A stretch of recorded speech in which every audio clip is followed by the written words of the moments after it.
What's up, sporting connoisseurs? There's been a few things happening recently around the sports world that I've been needing to make an update video about. Firstly, a few months ago, I made a video rating all of the new jersey releases for the 2023-2024 NHL season, and I didn't think I'd need to make an update video, but the San Jose Sharks and the Tampa Bay Lightning have kind of made things interesting by releasing alternate jerseys. And we also had the Stadium Series events. I'll be rating those jerseys as well. And then we saw all the controversy surrounding the new MLB jerseys. And then even more recently, the new Women's Hockey League, the PWHL, just made some very interesting and innovative format changes for their new league that could change the entire landscape of North American sports leagues. Very interesting stuff right there. So let's kick things off by rating all these new jerseys, starting with the San Jose Sharks. They released the Cali Finn jersey. Here it is. It's mostly black. Now they had the stealth jerseys a few years ago. They discontinued those, and they also used to have a few more alternate black jerseys back in the Reebok era. But with this Cali Finn jersey, you'll notice right away that they don't actually use the primary logo at all on this jersey. It is that Finn logo, the shoulder patch on their home jersey and their away jersey, and I'm not a huge fan of this at all. I really like the Sharks regular logo. I just think it's a much better design rather than just the shark fin. I don't really understand that. The design as well is just a little bit weird too. It's got these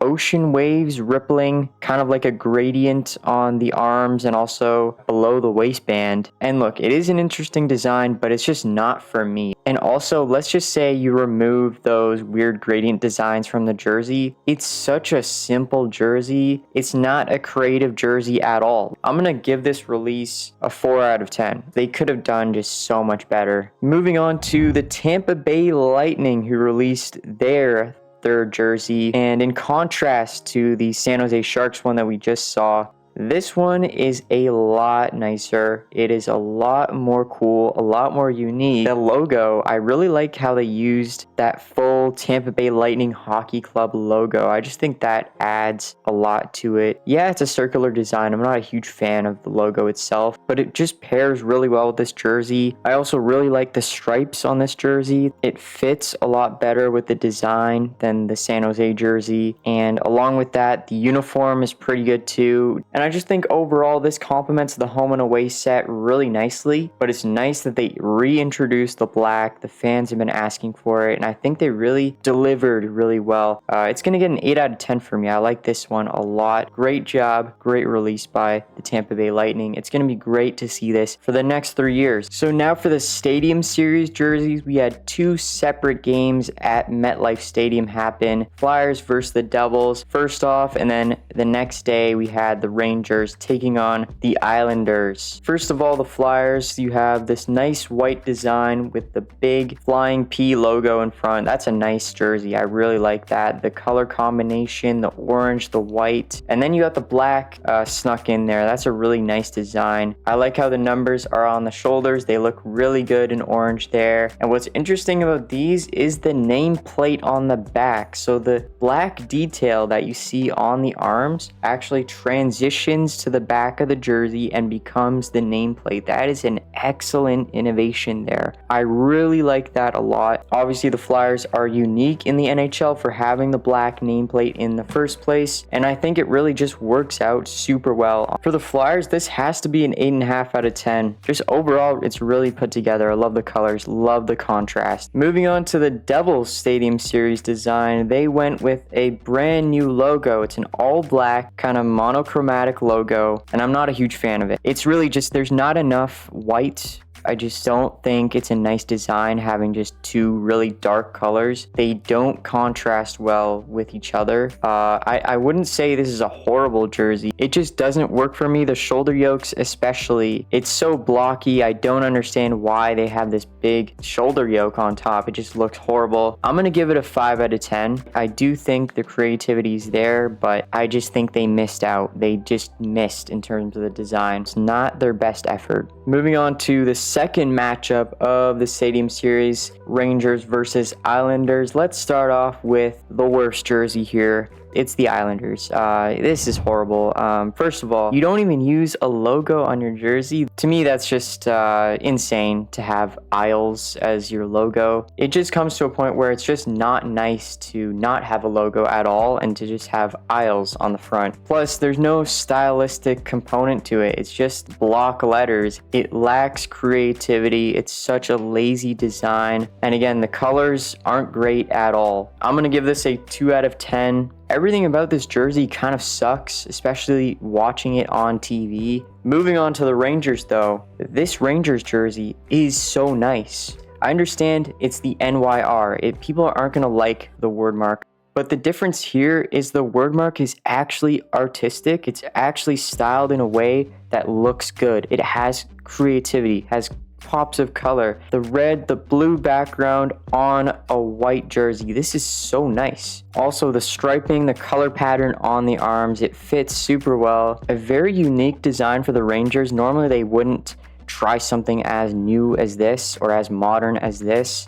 And then you got the shoulder patches. They have their primary logo on the shoulder patch. Fantastic work here by the Rangers. This has to be a 9 out of 10 in terms of my rating. It's just excellent. It's a great jersey, fantastic release. I actually did watch this game live and it looked very, very good on TV. 9 out of 10. Great job, New York Rangers. So let's move on to the next point of discussion here.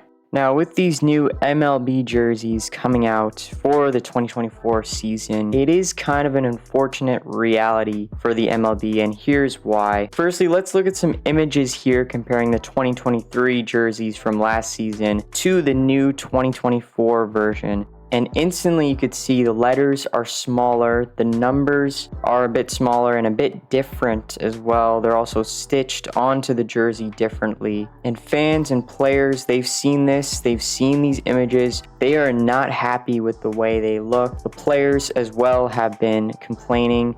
And just the fact that overall they kind of look cheap. Here we have a Blue Jays jersey comparison from this year and last year. On this season's jersey, it looks like the logo is completely heat pressed on, but on last year's, the logo itself was completely embroidered and it looked really nice. You could tell the quality was there. And the reason they've done this is because Nike, they designed the new jerseys for this season so that they're more light, breathable, and just better for the athletes to wear. And while that makes sense, when you reduce the quality to this kind of level, it gets to a point where fans feel like they shouldn't be paying so much money for a product that just looks cheap. This is just the way it's going to be, unfortunately. But I think it's clear here the message, the main concern that fans have and that players have is it just looks cheap. It doesn't look as good as last season's jerseys. People are not going to buy this. But it wasn't just the actual jerseys, it's also the pants. The pants are kind of see-through. You could definitely tell right there. There's a jersey tucked into the pants, and we didn't see this last year at all, and this shouldn't happen at all. It's completely ridiculous. But there is a sort of silver lining to this whole story, and especially if you're an NHL fan. The NHL is moving from Adidas to Fanatics after the season. This is the last season of Adidas-made jerseys and Adidas-branded jerseys.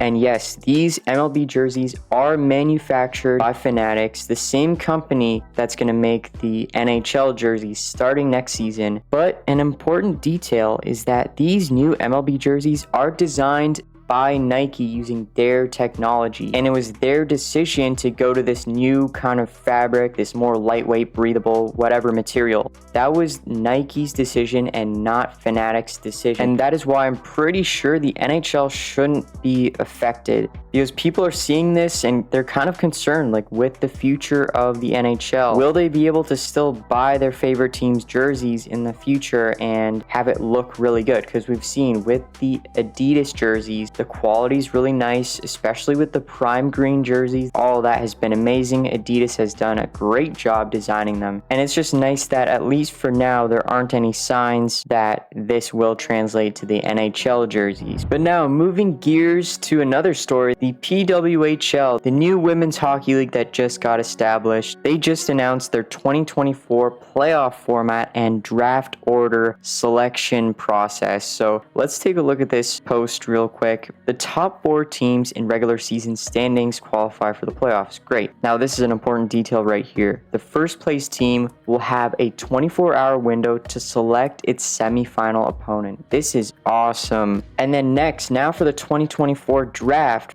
So they're going to introduce this thing called the gold plan, where a team will have to earn the first overall pick in the draft by earning elimination points after they have been eliminated from playoff contention. Once a team is mathematically eliminated from the playoffs, that team begins earning draft order points. And then the team with the most draft order points at the end of the regular season will earn that first overall pick in the draft. And to me, this is a fantastic solution. So innovative, so interesting to finally see something that doesn't involve tanking teams. This is fantastic for the growth of the PWHL and just the excitement of every game. So, okay, it's fine that you're not the best team. Okay, not every team's going to win. Not every team is going to make it to the playoffs, but at least like you have a chance to build your team for next season, for the season afterwards through the draft by winning your games instead of losing games. The way the PWHL is doing it, where you have to actually win all of your games and earn elimination points, that is an excellent way to keep up the competition of the league, competitiveness in the games. Like, this is just a fantastic innovation. I think it's going to really grow the league faster than it already has been. It's been a major success. PWHL is definitely doing things right. And then also with the playoffs,